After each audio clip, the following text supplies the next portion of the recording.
What's good, boys? Today we're going to be installing the AVCR boost controller on the RB20.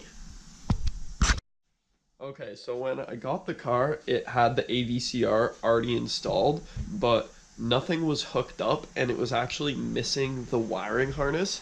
So on the car, we had the solenoid installed there, and we had the boost pressure sensor installed there, but there was no wiring harness itself for it.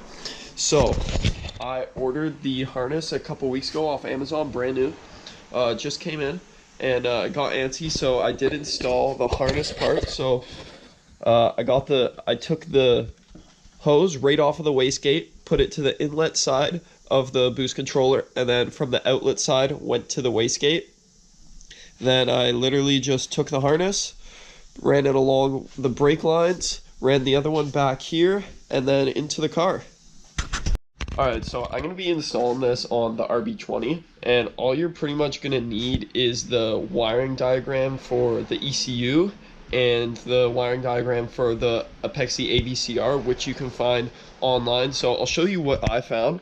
I literally found this in like 2 minutes online, so I just made it on a little sheet. So this is the wiring diagram for the Apexi, and then this is the ECU pinout for the RB20, and then this is all the pins and the colors of the wires that I'm gonna need. So in my case, my car came with ECU extender. I think it's just for like when you swap, so that like maybe you can bring the ECU a bit further, mount it in a like up behind the dash or something. Yeah, I'm gonna use this to wire in the Apexi so that I don't have to cut into my brand new wiring specialties harness. So looking at our diagram, we're gonna go right onto the 20 ECU and just see. So we're gonna hook up 12-volt power first, which as you can see here is pin 59, which is in the bottom right corner to the left one. So I've already spliced it, so I'm just gonna go to the bottom, find pin 59, and we're just gonna literally use the wire cutters and just stretch it back a bit. That's all we need. Yeah, so all I did is splice, then just wrapped it around and give it a tape. So that's our power wire. Now green and black are both grounds, so I'm gonna use pin 50 for ground, which will be ground control unit, and that'll be the top right pin.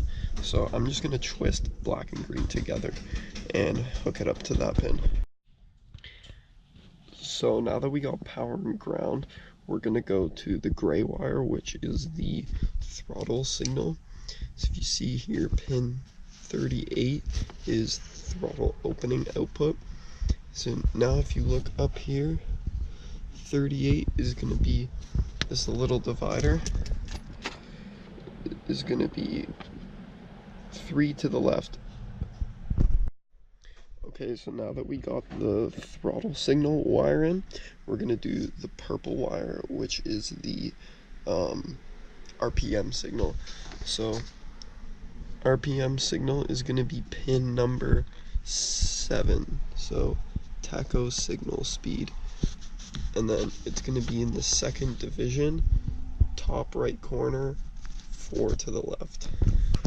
So now we got the white wire left, which is the speed sensor, which is going to go to pin 53. So you can see here, vehicle speed sensor, pin 53.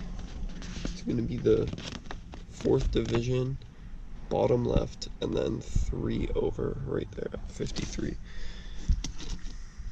So it's going to be that bottom 3rd one right here that is spliced.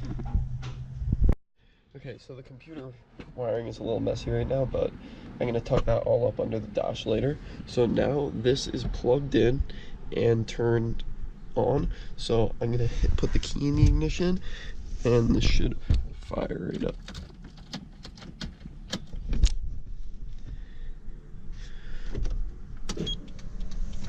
Ooh.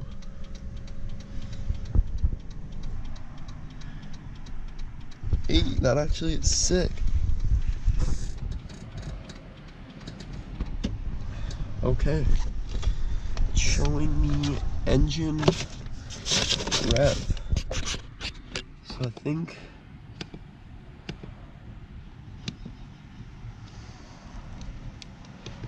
this is how you go through it, so it'll show you your boost. Obviously it's not going to show anything right now because the car's off. Okay, so I just started up the car so that we can look at the features. So first we have boost.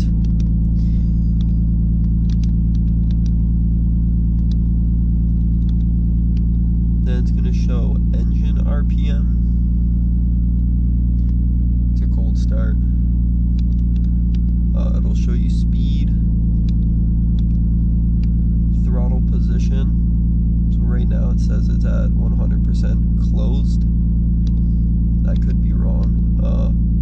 Solenoid duty cycle, like for the boost control solenoid. And this is injector duty cycle. And then you can have different channels set. So this is going to have 2 channels, so you can see RPM and boost at the same time, or you can see, yeah, and then channel 3, you can have 3, so you can have boost, rev, and speed all shown at once.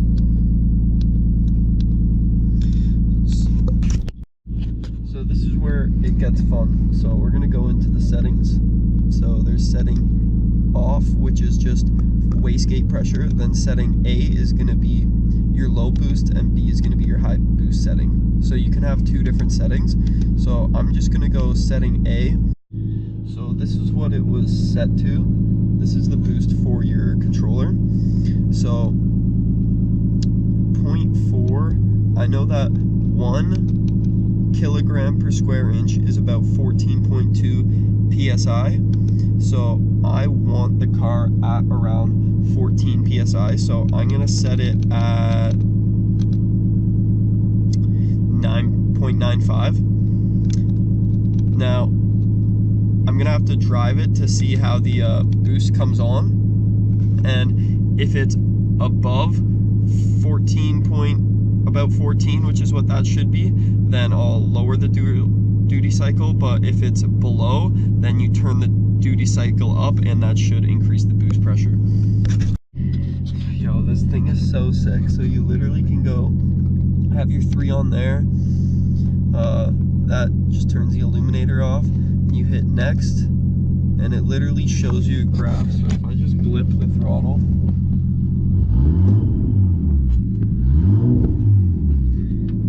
that is freaking awesome. Don't really understand how to read it yet, but we'll figure it out. And yeah, it shows you little gauges too.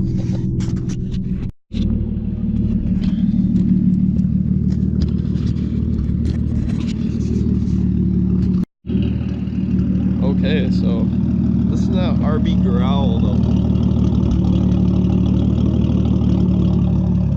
So I got the Apexi all hooked up. We're gonna go take her for a drive and see how it affects the boost.